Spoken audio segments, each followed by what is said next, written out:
Good morning student. आज हम grammar के पॉइंट से यूज़ ऑफ इट आपने कई बार चैप्टर पढ़ा होगा। ये इट शब्द को आपने पढ़ा है रीडर बुक में। कई दफ़ा रीडर की बुक में रीडिंग करते समय इट शब्द आपको मिला है। इस इट शब्द का हम यूज़ कहाँ कहाँ करते हैं, कब करते हैं और किस तरह इसका मीनिंग होता है, इसको आज हम समझेंगे। Use of it.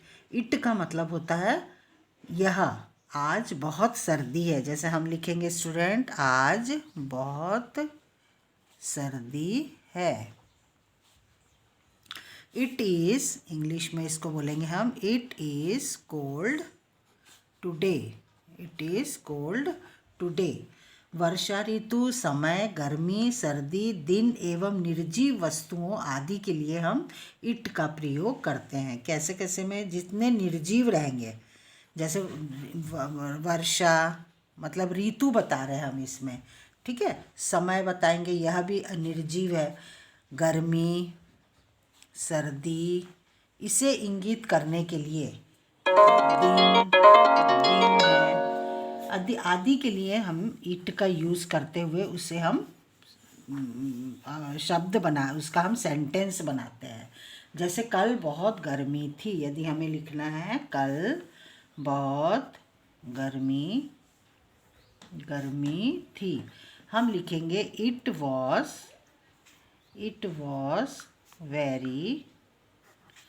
Was very hot yesterday. इस तरह जैसे निर्जीव किसी सेंटेंस का, हमको किसी निर्जीव शब्द को साबित करना है सेंटेंस के द्वारा, वाक्य बनाना है उसका पूरा, तो उसे हम उस सेंटेंस को पूरा करने के लिए, उसे साबित करने के लिए हम इट का यूज़ करते हैं। हम लिखेंगे इट इज़ संडे टुडे। आज रविवार है। हमने संडे को बताने के लिए कि आज क्या है, रविवार है, हमने इट का यूज़ किया। वर्षा नहीं हो रही है, it is not raining. It is raining. वर्षा नहीं हो रही है, वर्षा नहीं हो रही है। ठीक है स्टूडेंट। अब हम यूज़ समझेंगे। यूज़ ऑफ में, कैन, शुड। मे का प्रयोग संभावना, आज्ञा तथा इच्छा प्रकट करने के लिए। मे का यूज़ हम कहाँ कहाँ पर करते हैं? आज्ञा, संभावना तथा हम इच्छा प्रकट करने में करते हैं। जैसे तुम आ सकते हो, संभावना है, तुम आ सकते हो। क्या होगा?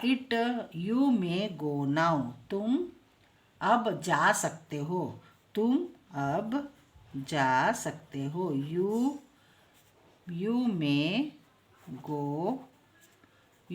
Go now. इसमें हमने क्या प्रकट किया है? हमने उसे आज्ञा दिया है, तुम अब जा सकते हो। आप दीर्घजीवी हो, हमने उसमें क्या करा? अपनी इच्छा प्रकट किया। आप दीर्घजीवी हो। May you leave long. इसमें हमने क्या किया है? इच्छा प्रकट किया है। तो हमने किसका यूज़ किया? मे का यूज़ किया। इसी तरह आपने कई दफ़ा चैप्टर रीडिंग करते समय कैन शब्द को देखा है। कैन का यूज़ हम कहाँ कर सकते हैं? कैन का प्रयोग हम क्षमता, सामर्थ्य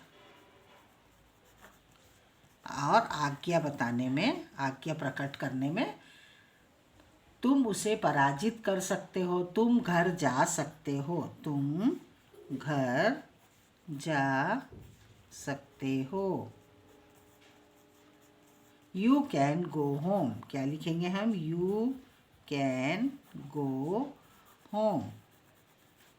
हमने क्या दिया इसमें? आज्ञा दिया हमने, यू कैन गो होम। मैं यह संदूक उठा सकता हूँ, क्षमता बता रहे हैं हम यहाँ पर। क्या प्रकट कर रहे हैं हम? क्षमता। I can lift this box, I can lift this box. हमने यहाँ क्या प्रकट किया है स्टूडेंट? क्षमता। यहाँ क्या बताया हमने? आज्ञा। इस तरह ये जो शब्द हमें मिलते हैं उनका यूज़ हम कहाँ करेंगे? हमें एक शब्द मिलता है शुड, SHOULD, शुड। शुड यानी शुड का हम कहाँ करेंगे? कर्तव्य प्रकट करने में। कर्तव्य है। सुझाव हम जब किसी को देते हैं, सुझाव का भाव प्रकट करेंगे हम। किस किस का? कर्तव्य का, सुझाव का भाव प्रकट करने में हम करते हैं। हमें नियमों का पालन करना चाहिए। हमें नियमों का, हम अपना कर्तव्य बता रहे हैं। क्या क्या बोल के? We should keep up the rules. यहाँ हमने क्या दिखाया? अपना हमने कर्तव्य दिखाया। उसे चिकित्सक के पास नहीं जाना चाहिए। हमने उसको क्या दिया स्टूडेंट? सुझाव दिया। हमने उसको सुझाव दिया। क्या बोला हमने? He should not go to the, he should not go to the doctor. हमने इसमें सुझाव दिया। तो ऐसे शब्द जो कहाँ पर आते हैं? हमारे कर्तव्य प्रकट करने में और सुझाव प्रकट करने में, वहाँ हम शुड का यूज़ करते हैं। मैंने आपको कंजक्शन बताया था। कंजक्शन हम किसे कहते हैं? जब हम बट से किसी सेंटेंस को जोड़ते हैं, वो क्या होता है? कंजक्शन। जैसे राम एंड श्याम। ये जो एंड से हमने क्या किया? इन दोनों को जोड़ा। ये क्या हुआ? कंजक्शन। जब हम शोक प्रकट करते हैं तो स्टूडेंट वो किससे करते हैं? हुर्रे, अलाश। ये क्या होता है? इंटरजेक्शन। हमने इसको भी समझा है, इसे भी समझा है, और आज हमने ग्रामर के कुछ उन शब्दों को समझा जो हमें रीडिंग करते समय उस सेंटेंस में आता है, जिसमें हमको क्या प्रकट करना होता है? इच्छा प्रकट करना होता है, आज्ञा प्रकट करना होता है, कर्तव्य प्रकट करना होता है। इट से हम निर्जीव वस्तु को इंगित करते हैं सेंटेंस में।